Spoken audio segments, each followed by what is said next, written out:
who had become the world's youngest leader, carried on his shoulders the dreams of a nation shattered by decades of exploitation. His office, a modest space in a government building, was adorned with a portrait of Thomas Sankara, the assassinated revolutionary whom Traoré considered his spiritual heir. An old radio played traditional Mossi chants, and on his desk sat a pistol, a symbol of his resolve. That day, April 15th, a messenger burst in breathless, clutching an envelope sealed with a scarlet crest, bearing Russia's double-headed eagle. It was an invitation from Vladimir Putin, president of a nation that, like Burkina Faso, defied the Western world order.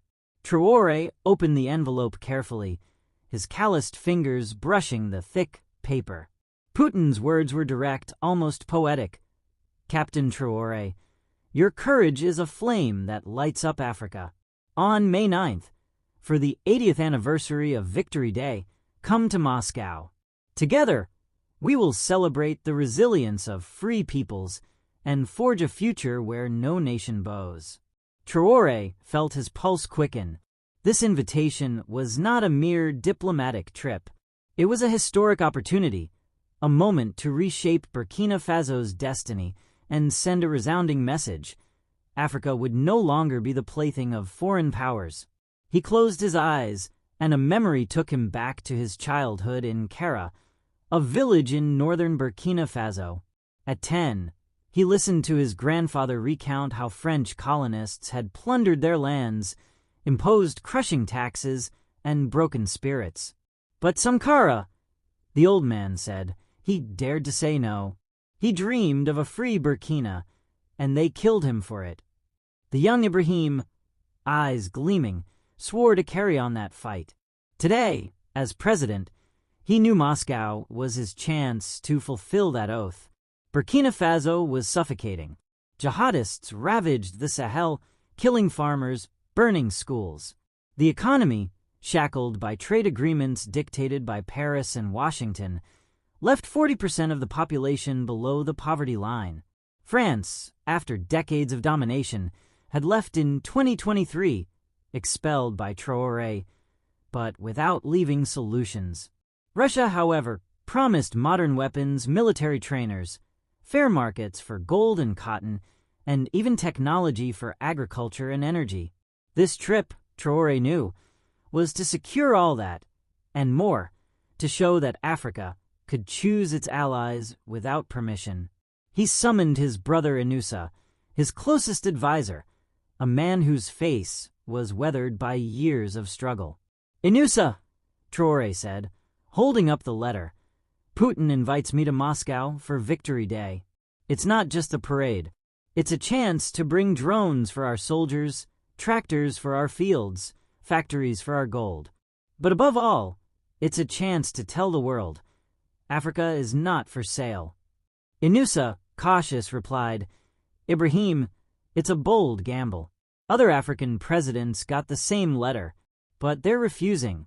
The West threatens them, sanctions, aid cuts, diplomatic pressure. They say you're playing with fire." Traoré smiled, a fierce glint in his eyes. "Fire? That's what forges steel. The West has plundered us for centuries, and now they want to scare us.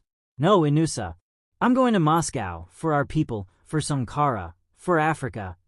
Across the continent, Putin's invitation was a silent storm. In Abuja, Nigeria's president, surrounded by screens flashing alarmed BBC headlines, "Washington warns against Russian alliance," shook his head. "We can't risk our oil exports," he muttered to his advisers. In Addis Ababa, Ethiopia's leader, once proud of his independence, confided, "The EU funds our dams. If we go to Moscow, they'll strangle us." In Abidjan, a West African president, staring at a photo of Traoré on his phone, sighed, "He's brave but reckless. The West doesn't forgive." Fear was a heavy shadow. Decades of IMF loans, conditional aid, and American and French military bases had turned leaders into guardians of a humiliating status quo. Even those who admired Traoré, his expulsion of French troops in 2023, his fiery speeches against neocolonialism, dared not follow in his footsteps. Only a few, like Mali's Assimi Goïta and Eritrea's Isaias Afwerki, confirmed their attendance, but none had Traoré's aura, the young revolutionary who had become the heartbeat of an Africa thirsting for freedom. Traoré, however, saw beyond fear. "They don't understand," he told Inusa. "That dependence is a slow death. Russia doesn't offer us charity, but partnership. Weapons for our soldiers, markets for our wealth, ideas for our future. If we don't seize this chance, who will?" Inusa, his eyes shining, replied, "Then go, Ibrahim. Show them what a Burkinabe can do. Let all of Africa follow you." Traoré nodded, his heart beating to the rhythm of a mossy drum. "Patria o muerte venceremos." In the days that followed, Traoré prepared his trip meticulously. He met with his generals, promising Russian equipment to counter jihadists. He spoke to farmers, swearing to bring machines to irrigate their parched fields. He visited a school where wide-eyed children asked, "Captain, will you make us strong?" He smiled, placing a hand on a little girl's shoulder. "Yes, Aisha, in Moscow, I'll find strength for all of you." These moments strengthened his resolve. He wasn't going to Moscow for himself, but for the millions of Burkinabe who believed in him, for the ghosts of Sankara and the ancestors who resisted colonizers. On May 7, 2025, Ouagadougou was electric. The airport teemed with people. Women in colorful pagnies, men waving flags, children perched on their fathers' shoulders, all chanting Traoré, Traoré. A majestic plane, an Chanel 96 painted in gleaming white, landed under a star-streaked sky. It was an aircraft reserved for elite guests, sent by Putin to honor Traoré. The president, in green fatigues, a tilted beret, and a pistol at his hip, strode toward the plane, pausing to raise his fist. "We will return victorious," he shouted, and the crowd erupted, their voices carrying to the heavens.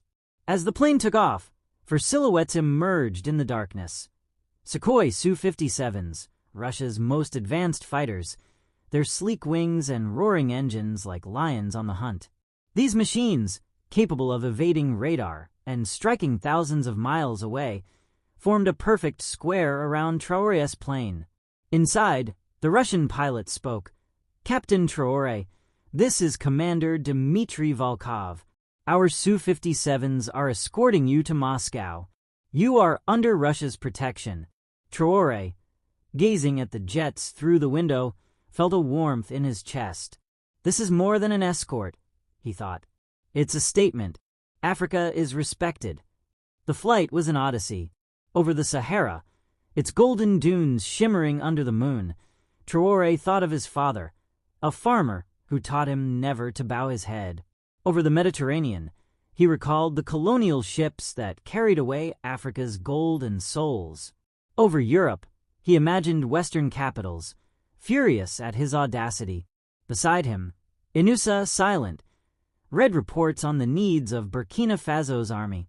"Ibrahim," he said suddenly, "if Russia keeps its word, we could push back the jihadists in months." Traoré nodded. "They'll keep their word, brother, because we're not their vassals, but their equals." On May 8th, the plane landed in Moscow at Vnukovo Airport under a steel-gray sky.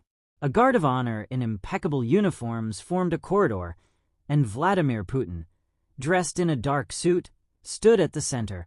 Traoré stepped off, his green fatigues contrasting with the elegance of the diplomats. The two men shook hands, a moment captured by cameras worldwide.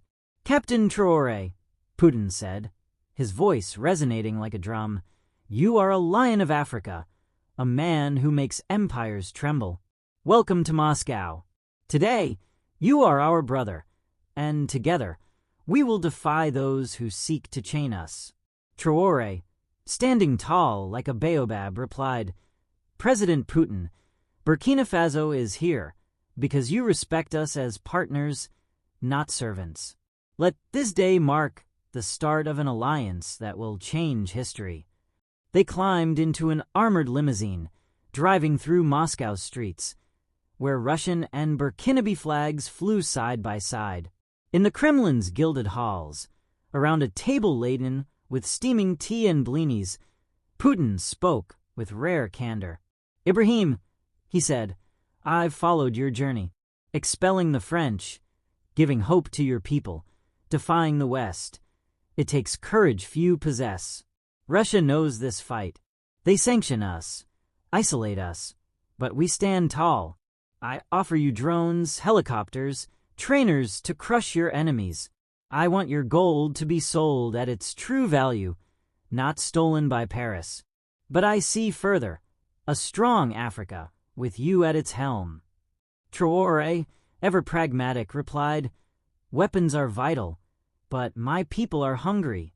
We need dams to irrigate our lands, solar panels for our villages, factories to process our cotton. Can you help us build a future, not just survive?" Putin, impressed, slammed his fist on the table. "You speak like a man with vision. My engineers will come. We'll build dams, solar plants, even a railway if you want. Tell me your dreams, and we'll make them real." Their conversation stretched on, moving from military details to visions of a multipolar world.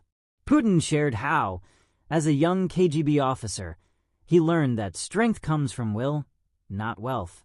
Traoré spoke of colonialism's wounds, villages burned by jihadists, but also the dreams of Burkinabe schools, hospitals, a proud nation. "We're different," Putin said, "but our enemy is the same, the arrogance of those who think they rule the world." Traoré nodded. "And we'll defeat them, not with hatred, but with our unity." African presidents who declined Putin's invitation watched from their palaces, consumed by regret. In Abidjan, one confided to an aide, "I should have gone. Traoré opened a door, and we let it pass." In Accra, a minister whispered, "He did what we all dreamed of doing." The West, furious, responded with threats. A U.S. diplomat declared, "Burkina Faso is choosing a dangerous path." The EU imposed sanctions on Burkinabe exports, but Traoré replied with a tweet, "We don't ask permission to be free. Africa chooses its destiny." That message, shared billions of times, became a rallying cry. International reactions were a kaleidoscope. In China, newspapers hailed Traoré as the face of the new global South. In India, international relations students studied his speech as a model of bold diplomacy. In Latin America, Venezuelan and Cuban activists called him the African brother. But in Europe and the U.S., media vilified him, branding him Putin's pawn. Traoré, unfazed, pressed on. He met village chiefs, promising schools. He visited barracks, shaking hands with soldiers armed with Russian rifles. He spoke to youth saying, "You are the future. Study, fight, dream big." Traoré's Moscow story became a myth. In Burkinabe villages, griots sang of how the young captain flew with Russia's Steel Eagles, spoke as an equal to a titan like Putin, and brought back hope. Mothers named their sons Ibrahim. Fathers taught their children the word sovereignty.